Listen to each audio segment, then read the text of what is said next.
Pessoal, a aula agora sobre as direções principais de esforço e a coisa vai começando a ficar interessante agora, quando a gente vai aplicar cada vez mais aquela álgebra matricial, desculpa, né, que a gente viu no primeiro bloco, para resolver problemas aqui nos estados de tensões nos corpos, tá bom? Vocês vão ver onde é que a gente vai aplicar aquilo, né?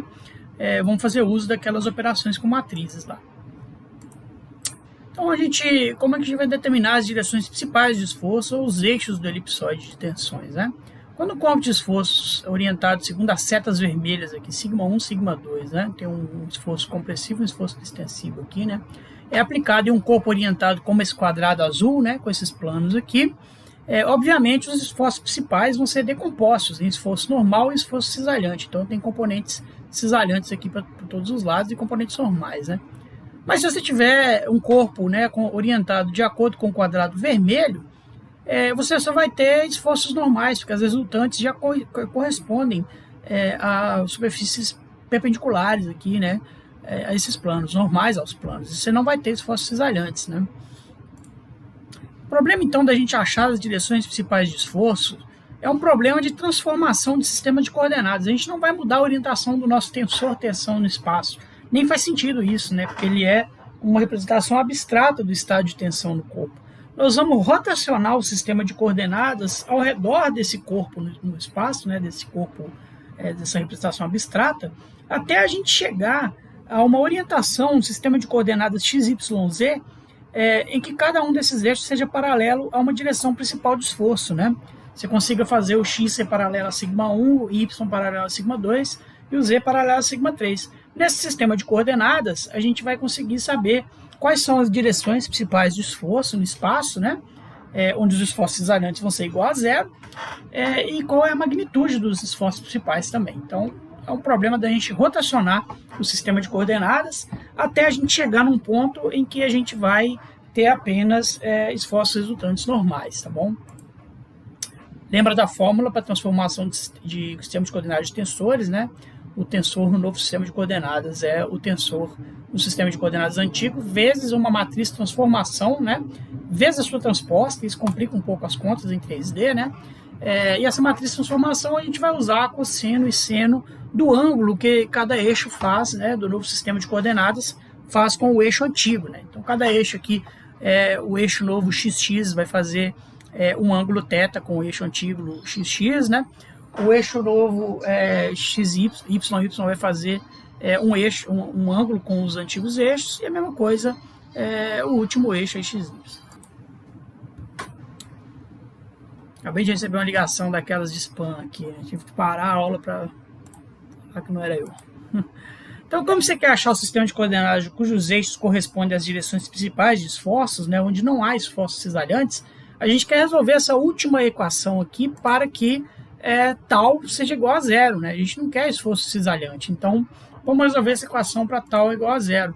E aí a gente desenvolve isso aí, a gente usa esse P aqui, ó, θP, para indicar que esse é o ângulo entre a principal direção de esforço e o eixo x do sistema de coordenadas, tá bom?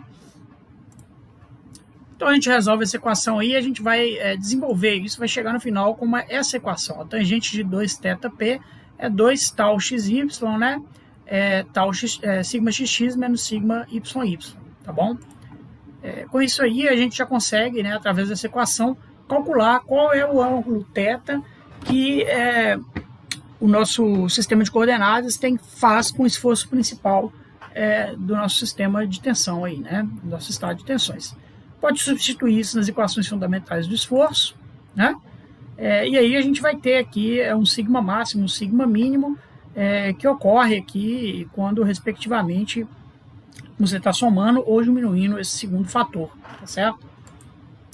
Pode usar essas equações aí para encontrar a orientação através do ângulo θP e a magnitude das direções principais de esforço, né, os eixos do elipsoide de esforços, tá bom? Vai achar o eixo máximo e o mínimo aqui através dessas equações. Para calcular a máxima tensão cisalhante, ocorre um plano de 45 graus de σ1, é só a gente usar aquela equação lá que o Davis derivou para a gente. Mas também, na verdade, né, isso aí a gente está fazendo aritmeticamente, aí, algebricamente, né, mas a gente pode calcular isso aí usando matrizes também, né, usando a álgebra matricial que a gente aprendeu no primeiro bloco. Vai ser um pouco mais simples do que usar essas equações aí de forma tabelada, né? Essas direções principais de esforço, na verdade, eles correspondem o quê? Aos autovetores do tensor-tensão. Lembra lá da Mona Lisa cisalhada, né? Autovetores e autovalores te indicam as direções onde não tem mudança, né, no sistema de coordenadas depois da transformação. E nesse caso, né, cada autovetor vai corresponder a um eixo principal de tensão, os 3 autovetores em 3D. Uma outra maneira de calcular as direções principais, então, é encontrar os autovetores correspondentes ao tensor-tensão. Né? E para isso a gente vai diagonalizar a matriz, né, usando aquele autovalor lambda. Né? A gente vai desenvolvendo essa determinante aqui, né? Você vai chegar numa equação aqui de grau cúbico, né? Lambda 3, lambda quadrado, um fator aqui com lambda e um fator sem coeficiente. Né? Isso aqui só simplesmente desenvolvendo aquela determinante para ela ficar igual a zero. Então, se vocês não lembram disso aqui, volta lá na aula de diagonalização de matriz, né? De encontrar autovetores e autovalores, como é que a gente faz, né? Vocês vão voltar lá, então, e o tensor-tensão vai representar o estado de tensões com ponto no espaço submetido. Se a gente tem a sorte de orientar o nosso cubo infinitesimal de forma que os componentes de tensão cisalhante são iguais a zero, a matriz que representa o tensor-tensão tem valores diferentes de zero apenas na diagonal principal, né? A gente vai ter uma matriz que vai corresponder aos vetores aqui principais de tensão, sigma 1, sigma 2, sigma 3, e não vai ter tensão cisalhante, né? Isso aqui é uma matriz que está indicando para a gente um sistema de coordenadas que os 3 eixos do sistema de coordenadas são paralelos aos eixos principais de tensão. Tá? E a gente lê os esforços principais diretamente aqui. Mas no caso mais geral, né, o nosso sistema de coordenadas, o nosso estado de tensões no espaço, ele não está orientado paralelamente aos eixos do sistema de coordenadas. Né? Ele está completamente aleatório aí. E nesse caso a gente tem que diagonalizar essa matriz, tem que encaixar os autovetores e os autovalores da matriz que representa o estado de tensões. Esses aí vão fornecer, respectivamente, né, a magnitude para os autovalores e as direções principais de esforço para os autovetores. Em outras palavras, a gente diagonaliza a matriz que representa o tensor-tensão. Não importa o sistema de coordenadas através do qual a gente está olhando o tensor-tensão, os autovalores e os autovetores sempre vão ser os mesmos. Né? A gente vai resolver aquele sistema de equações para a gente conseguir chegar na determinante igual a zero e diagonalizar a matriz. Por exemplo, vou considerar um estado de tensão dado por esse tensor aqui, ó, 50, 50, 50, são as componentes da tensão normal em cada face, né, do cubo infinitesimal, sendo que a gente tem tensão cisalhante de 10, 10 aqui, né, em 2 eixos, não no terceiro eixo, o eixo Z só tem tensão normal, tá certo? Então, a gente sabendo que o determinante de A menos lambda identidade, lambda é o alto valor, né, é igual a zero, a gente pode resolver isso aqui, né, colocando A, que é a matriz, menos lambda identidade, então a gente vai tirar a lambda de cada elemento aqui da diagonal, 50 menos lambda, 50 menos lambda, 50 menos lambda, 10, 10, vamos calcular o determinante disso aqui, né, tem que multiplicar essa linha, somar, colocar aqui, repetir essa linha, essas duas colunas aqui, né? Soma cada uma dessas diagonais, diminui cada uma dessas diagonais. E a gente vai chegar nesse sistema de equações aí, 50 menos lambda ao cubo, né?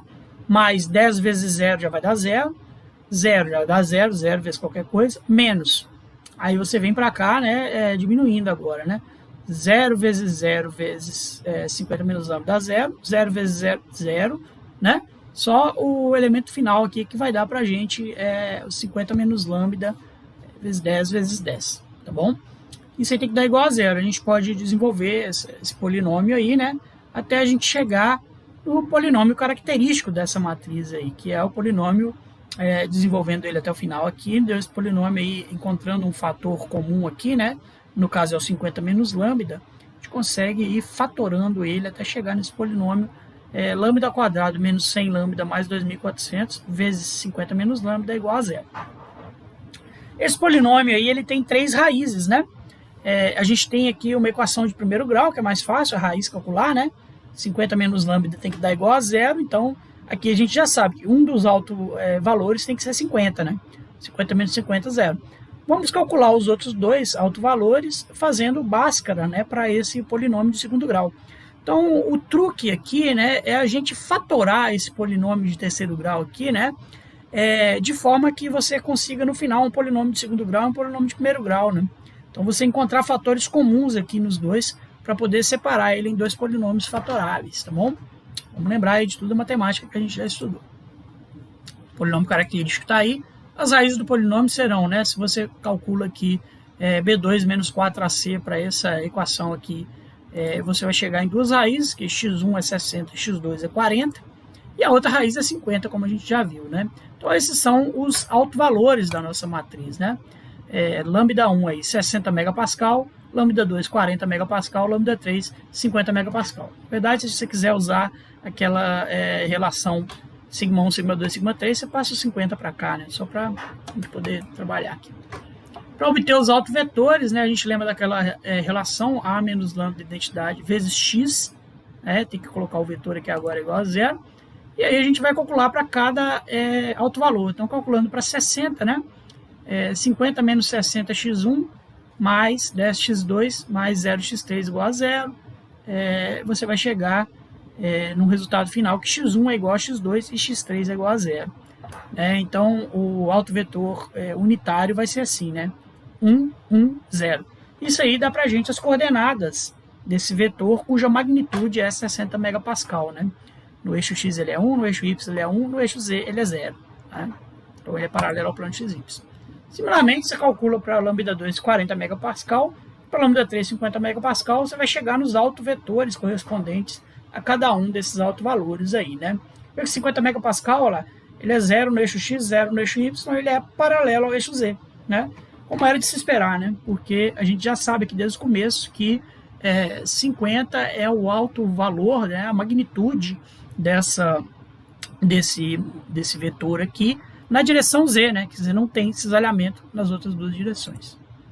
Esses são os autovetores da matriz, que nos indicam a direção dos eixos principais, sigma 1, sigma 2 e sigma 3 no nosso sistema de coordenadas.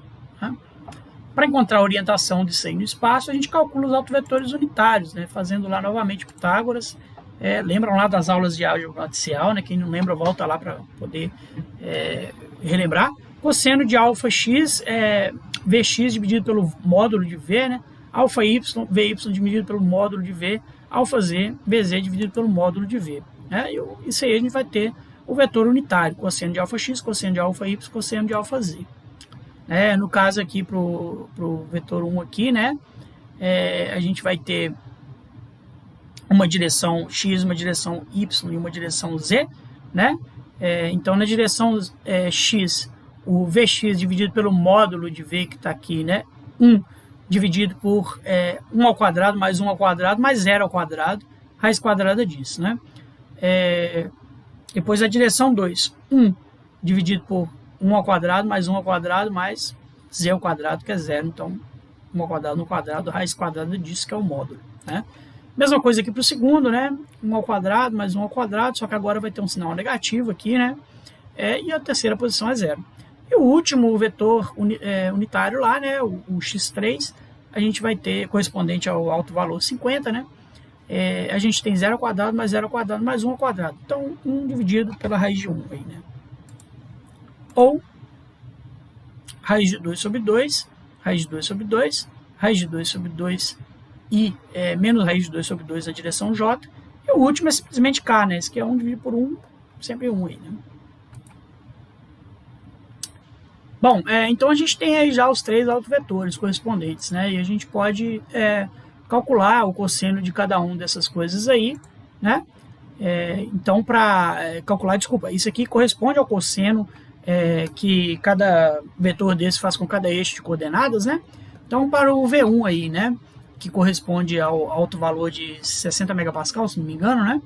Raiz de 2 sobre 2, qual ângulo que isso é cosseno, né? 45 graus. Raiz de 2 sobre 2, 45 graus. Né? Então, alfa x, o ângulo que o seu vetor faz com o eixo x, o ângulo que o vetor faz com o eixo y é, obviamente, 45 graus, né? Porque eles são complementares entre si. Já o segundo vetor aqui, ele faz um ângulo de 45 graus com o eixo x e um ângulo de menos 45 graus com o eixo y, né? Desculpa, aqui ficou repetido o eixo x. E o V3 não sofre mudança de direção em relação a z, tá bom? Então a gente pode confirmar isso aí trigonometricamente também. O autovetor calculado, né, é sempre múltiplo do seu vetor unitário. Então x1 a gente lembra que é 1, 1, 0. Se a gente desenhar isso no sistema de coordenadas, né, a gente tem aqui o sistema x, y, z. O vetor x1 ele está nessa direção onde você tem a coordenada 1 no eixo x, a coordenada 1 no eixo y, ficou xx aqui, desculpa, né? E a coordenada 0 no eixo z. Então ele está aqui, ponto 1 seria esse vetor aqui, né? Tá certo? E aí, se você quiser fazer trigonometricamente, você vai ver que esse ângulo aqui é 45 graus, né? De qualquer jeito. É a mesma coisa que a gente falar 0,7, 0,7, raiz de 2 sobre 2, raiz de 2 sobre 2. Qualquer valor que você colocar aqui vai dar essa direção, tá bom? Raiz de 2 sobre 2 é 0,71. Tangente de 1 sobre 1, mesma coisa que falar 0,71 sobre 0,71. Então, 45 graus é o ângulo que a direção principal, σ1, faz com os eixos x e y do sistema de coordenadas. As outras direções vão ser ortogonais a esta, né? Os dois componentes nesse caso são positivos, a gente sabe que rotaciona o nosso sistema de coordenadas na direção horária, para ele continuar positivo aqui.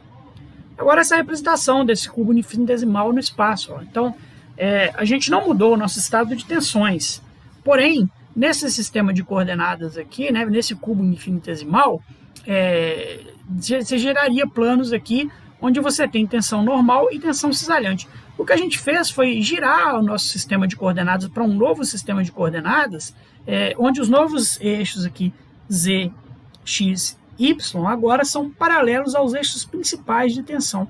Com isso, a gente elimina essa tensão cisalhante aqui, ó, né? E a gente viu que para fazer isso, né, pelos autovetores que a gente calculou, a gente tem que rotacionar o eixo y em 45 graus para cá, né, 45 graus positivo para cá, o eixo x 45 graus positivo para cá. E vocês lembram desse menos 1 aqui, né? Porque em relação ao eixo y, lá, ele está batendo no eixo negativo agora, no lado negativo do eixo, né? Então olha que interessante, a gente sabe a rotação de 45 graus por causa disso, né? Aqui vai continuar positivo, positivo, aqui vai ficar positivo, negativo, né? Nesse caso aqui com o eixo y. E o eixo z não sofre mudança nenhuma, né? A gente já sabe que o eixo z já era paralelo a uma das direções principais de tensão, né? E quando a gente rotacionou isso, esses componentes cisalhantes de 10 aqui se transformaram, né, em componentes normais aqui, numa direção principal 60, a direção principal 40, né? Então o seu tensor, tensão aqui diagonalizado, né, só com os componentes principais, sem os componentes cisalhantes, ele tem esses valores aí, 60, 40, 50 nos eixos x, y, z, respectivamente, tá bom? Isso aí, então, são as coordenadas do nosso tensor-tensão no novo sistema de coordenadas que está rotacionado 45 graus no plano XY em relação ao sistema anterior. Note que o tensor não muda no espaço, o sistema de coordenadas é que se move em relação a ele, né? Então, a gente pode realizar a operação de mudança de sistema de coordenadas, se quiser, né? Usando aquela transposta lá. Vai desenvolver esse sistema todo de equações aqui, né? Onde agora a gente tem os ângulos de mudança e o ângulo θ, né? 45, 45, 90, 45 menos 45, 90, 90, 90, 0. Né? Se você fizer essas contas, você vai chegar nesses cossenos aqui. 77, 77, 77, menos 77. Né? Raiz de 2 sobre 2, raiz de 2 sobre 2, raiz de 2 sobre 2, menos raiz de 2 sobre 2. E note que você vai chegar ao mesmo resultado, né? Note como a matriz de transformação que a gente precisa para fazer os eixos do sistema de coordenada coincidir é exatamente os autovetores que a gente calculou nas colunas aqui, né? Ver como é que eles são idênticos às colunas da matriz de transformação. O que quer dizer isso, né? Então, a matriz de transformação que a gente precisa aplicar ao nosso sistema de coordenadas para chegar num novo sistema de coordenadas, onde a gente só tem tensões principais, é a mesma coisa que você multiplicar lá a seu tensor-tensão pela matriz de transformação utilizando os autovetores do novo sistema de coordenadas, onde você vai neutralizar todos os componentes que não são principais, certo? Bom, vou colocar aí um bocado de exercícios para a gente fazer, na primeira lista de exercícios. Provavelmente vão surgir várias dúvidas, vocês vão ter monitoria, vocês têm canal aberto por e-mail, vocês têm canal aberto pelo Moodle, e vamos marcar também algumas aulas aí para tirarem dúvidas, né, sobre esses exercícios e toda essa matéria que foi dada até agora, tudo bem? Então até a próxima aula.